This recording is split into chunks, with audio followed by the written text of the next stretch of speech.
धन निरंकार जी। सत्संग जी, ये जो सत्संग निरंकार का है, निरंकार का ज्ञान तो हम ले लिए हैं, लेकिन निरंकार को अभी हम नहीं देख रहे हैं। सत्संग जी, निरंकार को तब देखेंगे कि जब उनकी बातों को मानेंगे। निरंकार हमारे हर दम अंग संग में है, पत्ते पत्ते में, डाली डाली में। जैसे हम लोग सुनते थे भगवान है, लेकिन वो देखते नहीं थे।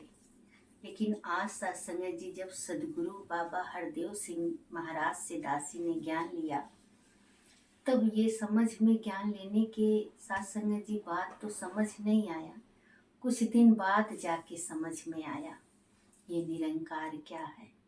5 प्रण सत्संग जी जो हजूर ने दिए कि कहते हैं कि जब तक हम 5 प्रण को नहीं मानेंगे तब तक हम ज्ञान नहीं समझ में आता है।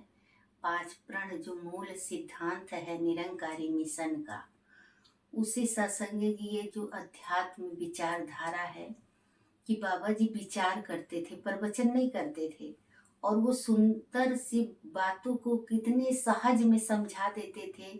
अंदर से वो जो निकलता था निरंकार के बारे में कि जो निराकार है, सर्वव्यापक है, सब में समाया है, पत्ते में, डाली में, पेड़ में, पौधे में, सब में, वन उपवन में वही है। और सत्संग जी, उसकी रचना कितनी सुंदर है, इतनी अच्छी है उसकी रचना कि पेड़, पहाड़, नदी, जितने ये झूमते हैं, फल फूल आप देखते हैं, ये सब अपने प्रभु परमात्मा को देख करके मगन होते हैं। कहीं पहाड़ है, कहीं नदी है, कहीं सूरज है, चांद है, सितारे हैं, इतना सुंदर ये प्रकृति। और इसी 10वां ब्रह्म इनसे न्यारा, इनके बीच समाया है। अब वो निरंकार को सत्संग जी जब सतगुरु ने दर्शाया, और कितना सुंदर सत्संग जी बताया कि ये 5 प्रण है, 5 प्रण मानना है। चौथे प्रण को गृहस्थ में रह करके साधु संत फकीर नहीं बनना है, गृहस्थ में रह के सेवा करना है। और जो 5वां गुरु ने दिया कि ये बिना गुरु के हुक्म के नहीं खोलना है। सत्संग जी, अब वो ज्ञान को हमें अपने अंदर बसा करके, अपने अंदर सत्संग जी, ऐसे ही हम सुमिरन करें तो सत्संग जी सुमिरन नहीं होगा। जैसे अभी पत्रिका में आया था कि एक महात्मा से पूछते हैं कि मैं सुमिरन करता हूँ, सेवा सत्संग करता हूँ, लेकिन मेरा मन नहीं टिकता है। तो महात्मा ने कहा कि आप दीपक एक जला के बाहर रख दिए, और जो ही हवा बहता था दीपक बुझ जाता था। तो महात्मा ने कहा कि महाराज, ये तो दीपक बुझ जा रहा है, आप बाहर जलाए हैं, यही दीपक आप अंदर ले चलिए। जब अंदर ले जाके जला के रख दिए तो दीपक नहीं बुझा। तो महात्मा ने कहा, महापुरुषों, यही तो दास समझा रहा है कि आप बाहर चकाचौंध की दुनिया में दौड़ दौड़ के सत्संग करते हैं, सेवा करते हैं, सुमिरन, लेकिन जब तक एकमिक नहीं होंगे, जैसे निरंकार का ध्यान और सुमिरन, सदगुरु का याद, तीनों एक साथ हो, एक मिक हो, कि जब तक गुरु का ज्ञान दिल में नहीं टिकता, यदि गुरु पर विश्वास ना हो, चरण धूल नहीं संत की मिलती, यदि मन बनता दास नहीं।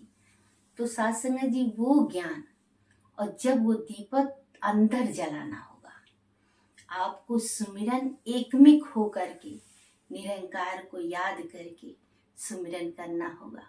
बाबा हरदेव सिंह जी महाराज भी बैठ के सुमिरन करते थे और कहते थे कि आज दास से सुमिरन नहीं हो पाया। स्वयं नारायण हो करके बैठ करके घंटों सबके लिए अरदास करते थे कि सच्चे बादशाह हम लोगों के लिए कितना प्रभु करते हैं।